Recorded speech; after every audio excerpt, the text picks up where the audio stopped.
Good morning friends. अपेक्षा online English classes के YouTube channel पर मैं जयपुर से पंकज जोशी आपका हार्दिक स्वागत करता हूं, हार्दिक अभिनंदन करता हूं। आज के इस सेगमेंट में हम न्यूज़पेपर लेंगे। इंग्लिश न्यूज़पेपर में कैसे आप ग्रामर फाइंड आउट करते हैं और कैसे वोकैब को फाइंड आउट करते हैं, यही हमारा आर्ट डेवलप करने जा रहे हैं इस सेगमेंट के जरिए। तो देखिए, सबसे पहले आप हेडलाइन पढ़िए, यहीं से आपको काफ़ी अच्छी वोकैब मिलेगी। Armed slow trial, Odisha man attacks जज विथ ए नाइफ। यहाँ पर 3 क्वेश्चन बन रहे हैं, 3 ग्रामर है आपकी। देखिए क्या कहती है वो आपकी ग्रामर या नॉलेज। अटैक के साथ ऑन नहीं आएगा, नहीं आया। आर्म्ड क्रोधित होकर, स्लो ट्रायल से क्रोधित होकर ओडिशा का कोई आदमी था, उसने जो है जज पर अटैक किया। किससे? नाइफ से, विथ ए नाइफ। कोई भी इंस्ट्रूमेंट से पहले विथ आएगा, पहली बात। अटैक के साथ ऑन नहीं आएगा, दूसरी बात। और कभी भी आपकी जो हेडिंग होती है वो प्रेजेंट इंडेफिनिट में लिखी जाती है, तीसरी बात। आपको हेडलाइन में 3 नॉलेज मिल गई। अर्क क्रोधित होकर, अटैक के साथ ऑन नहीं आएगा और नाइफ के साथ विथ आएगा। देखिए आपकी हेडलाइन से 3 नॉलेज कवर होती हुई जा रही है। अब आइए इसके आर्टिकल पर, क्या कहता है इसका आर्टिकल।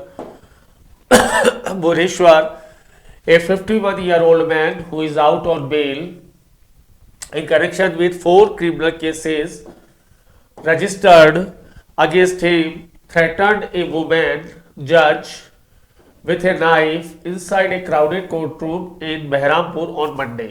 क्या कहानी है वो देखिए। 51 साल का एक इंसान था, वो आपके बेल पर था, जमानत पर था।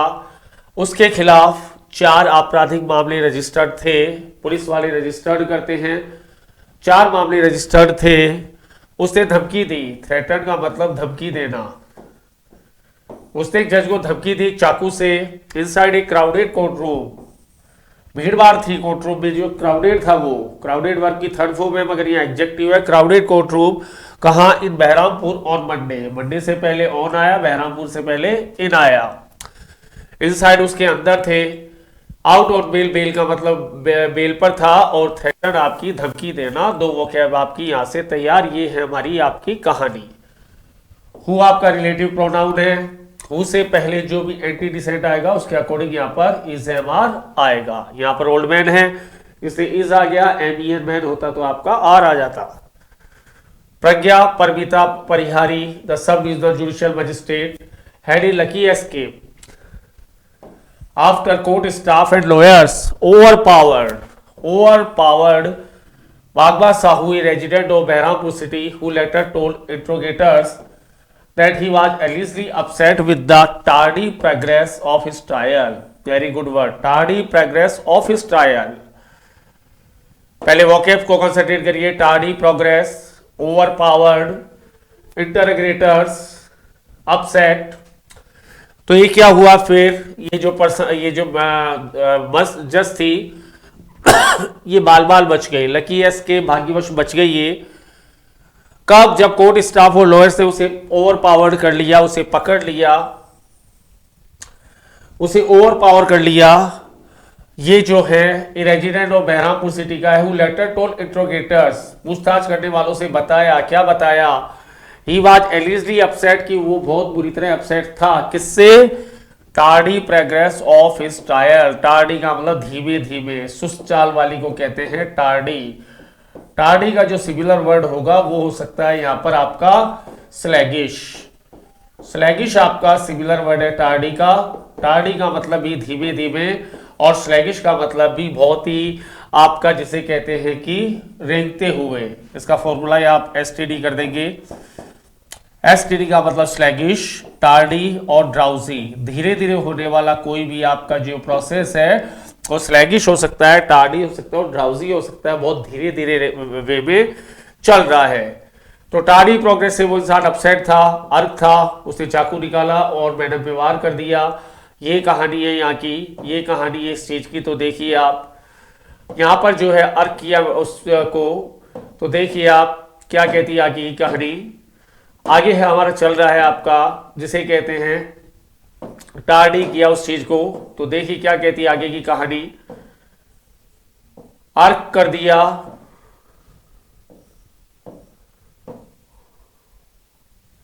आगे देखिए।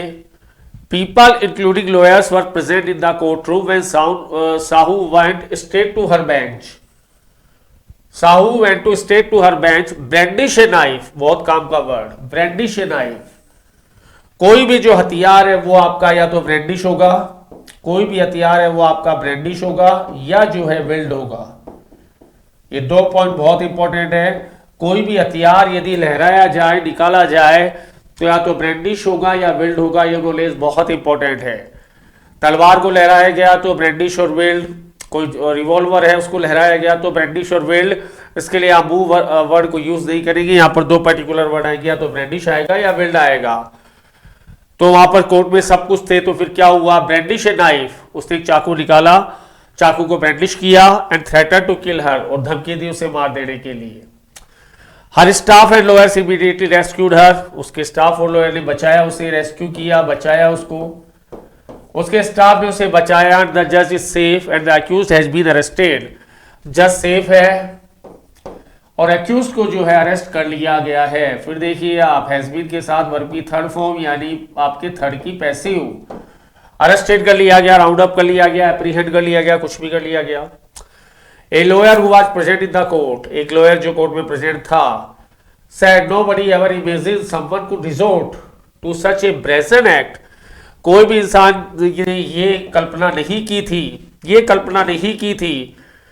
क्या कल्पना नहीं की थी? Someone could resort to such. Resort का मतलब आखिरी उपाय, आखिरी रास्ता को कहते हैं रिजोर्ट. आखिरी रास्ता नहीं था कि किसी भी इंसान के पास कोई ऐसा आखिरी रास्ता नहीं था. ब्रेजन एक्ट, ब्रेजन मतलब बेशर्मी से भरा हुआ. लॉ के अगेंस्ट में भी ब्रेजन का मतलब आपका बेशर्मी से भरा हुआ ब्रेजन कहलाएगा. ब्रेजन एक्ट किया उसने, ब्रेजन एक्ट किया बेशर्मी. रिजोर्ट आखिरी रास्ता, ब्रेजन आपका बेशर्मी का एक्ट अगेंस्ट जज, जज के खिलाफ कोई ऐसा काम करेगा. इन हुज कोर्ट, जिसके कोर्ट में, हुज कोर्ट आपका रिलेटिव प्रोनाउन, जिसके कोर्ट में the accuse case are pending trial, जिसका केस ही पेंडिंग है उसी के खिलाफ आप ब्रैंडिश करोगे. ऐसा कौन करेगा? कोई नहीं करता है. We were present in courtroom, हम कोर्ट रूम में प्रेजेंट थे. When we suddenly heard, suddenly आपका एडवर्ब है, वाक्य के शुरू में आएगा. सडनली हर्ड द जज स्क्रीम. स्क्रीम का मतलब होता है चीखना. स्क्रीम का मतलब होता है चीखना. स्क्रीम चीखना. इसका भी फॉर्मूला सिस कर देंगे एक बार. तो स्क्रीम हो गया, येल हो गया, श्रिक हो गया. 3 वर्ड आपके पास है चीखने के लिए. स्क्रीम, येल और श्रिक का मतलब चीखना. शाउट नहीं, शाउट डर के मारी जो आती है वो स्क्रीम ही आती है. We were shock to find, हम शॉक में थे ये पाकर. The man armed with a knife, armed with a knife, वो एक नाइफ से सुसज्जित था. आर्म्ड विथ का मतलब कोई भी हथियार होना, तो आर्म्ड विथ ए नाइफ, वो सुसज्जित था. Criminals entering the court with weapons indicate poor security measures at the court. हो गए क्रिमिनल्स यदि कोर्ट में एंटर लेंगे, किससे? वेपन से लैस होकर, हथियारों से लैस होकर, तो ये शो करता है आपकी पुअर सिक्योरिटी को एट द कोर्ट, कोर्ट में. आपका द लॉयर सेड, लॉयर ने कहा कि ऐसा गलत है. तो आर्म्ड विथ नाइफ का मतलब हथियारों से सुसज्जित होना, हथियारों से सुसज्जित होना आर्म्ड विथ. हथियारों को लहराया जाएगा, ब्रैंडिश और विल्ड आएगा. हथियारों के लिए उसे लहरा रहा है, और यदि वो सुसज्जित होकर है तो आर्म्ड विथ आएगा. रिजोर्ट का मतलब आखिरी रास्ता, ब्रेजन का मतलब बेशर्मी, ब्रेजन एक्ट. थ्रेटन आपकी धमकी देना, और आपका जिसे कहते हैं ब्रेजन हो गया और ब्रैंडिश हो गया. तो ये था दोस्तों हमारे आज के आर्टिकल का प्रेजेंटेशन. हमने आर्टिकल के थ्रू वोकैब और जिसे कहते हैं फाइंड आउट करने की पूरी कोशिश की है. उम्मीद है ये प्रेजेंटेशन आपको पसंद आ रहा होगा. यदि आ रहा हो तो इस चैनल को लाइक करें, सब्सक्राइब करें और शेयर करें, और मैक्सिमम टाइम इसे वॉच करें, ताकि आपकी जीके भी इंप्रूव हो, आपकी इंग्लिश भी इंप्रूव हो, और आपकी ग्रामर भी इंप्रूव हो बिल्कुल नए तरीके से. Thank you very much for today class. Thank you very much.